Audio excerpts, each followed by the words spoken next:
Sejak awal pemerintahan 10 tahun yang lalu, pemerintah berfokus pada pembangunan infrastruktur. Baik infrastruktur untuk konektivitas, infrastruktur untuk layanan dasar, infrastruktur untuk pangan, infrastruktur untuk energi, dan infrastruktur untuk industri.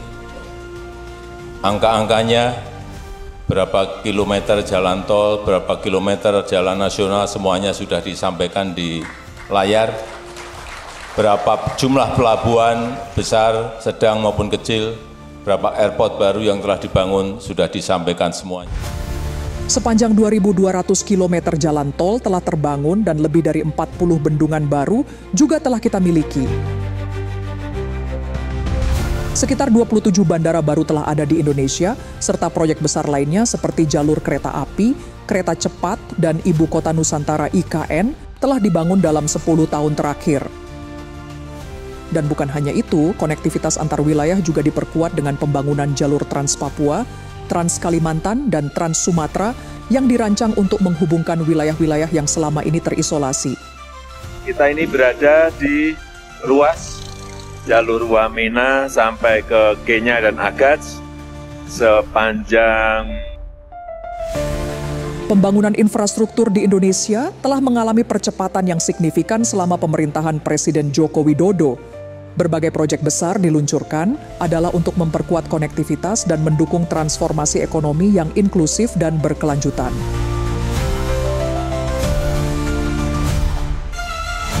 Saya hanya ingin titip bahwa membangun infrastruktur itu bukan hanya membangun beton-betonnya saja. Bukan hanya membangun asal jadi saja tetapi tidak ada manfaatnya.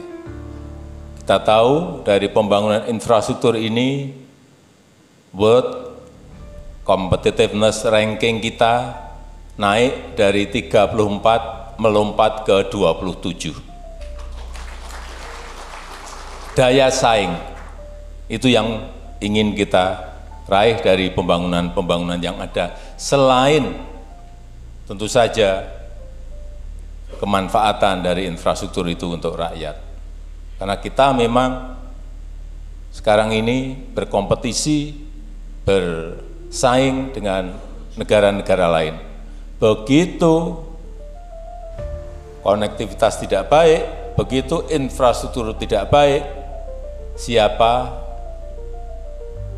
investor yang mau masuk ke Indonesia? Tidak akan ada. Kesan melewati jalan besar, kesan seperti apa, Pak? Jalannya mulus, enak.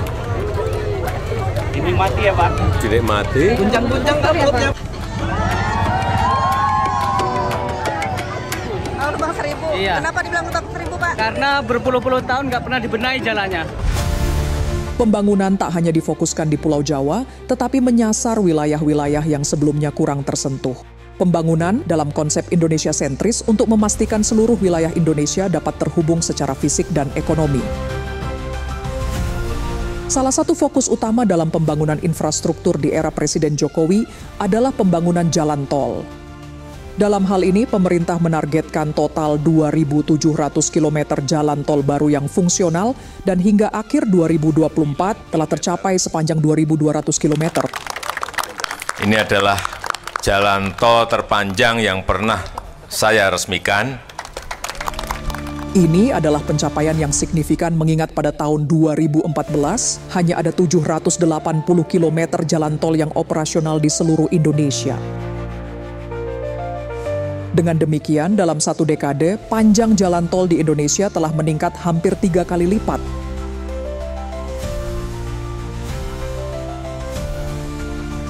Pembangunan infrastruktur seperti jalan raya, pelabuhan, dan bandara telah merata ke seluruh tanah air dan telah mengubah wajah ekonomi lokal.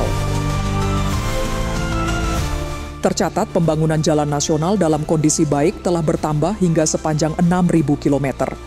Ini mencakup wilayah-wilayah perbatasan seperti Papua, Kalimantan, dan NTT.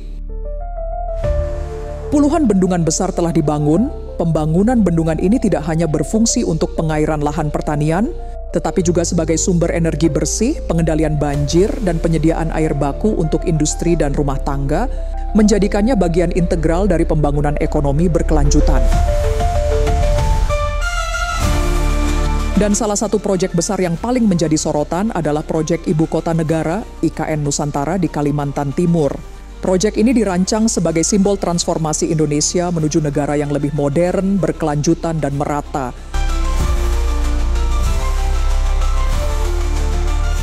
Dengan perpindahan pusat pemerintahan dari Jakarta ke Nusantara, pemerintah berharap dapat mengurangi ketimpangan pembangunan antara Pulau Jawa dan pulau-pulau lain di Indonesia. Dalam 10 tahun terakhir, pembangunan infrastruktur di Indonesia telah mencapai kemajuan yang luar biasa. Proyek-proyek besar seperti jalan tol, bandara, pelabuhan, bendungan, dan Ibu Kota Negara Nusantara menunjukkan komitmen pemerintah dalam membangun negara yang lebih terhubung dan inklusif.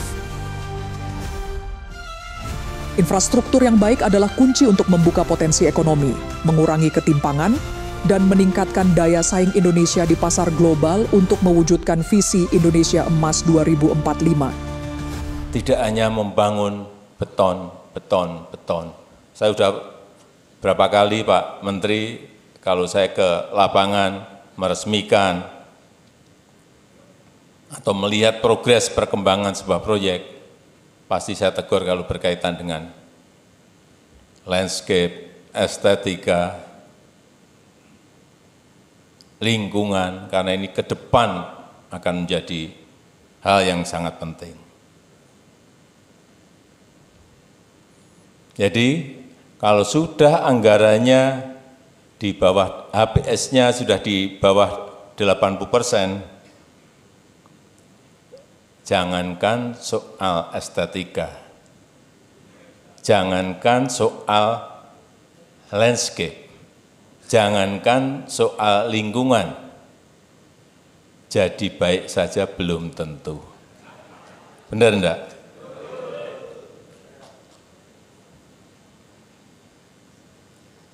Karena anggarannya dipangkas terlalu banyak, makanya yang penting jadi. Itu yang berbahaya.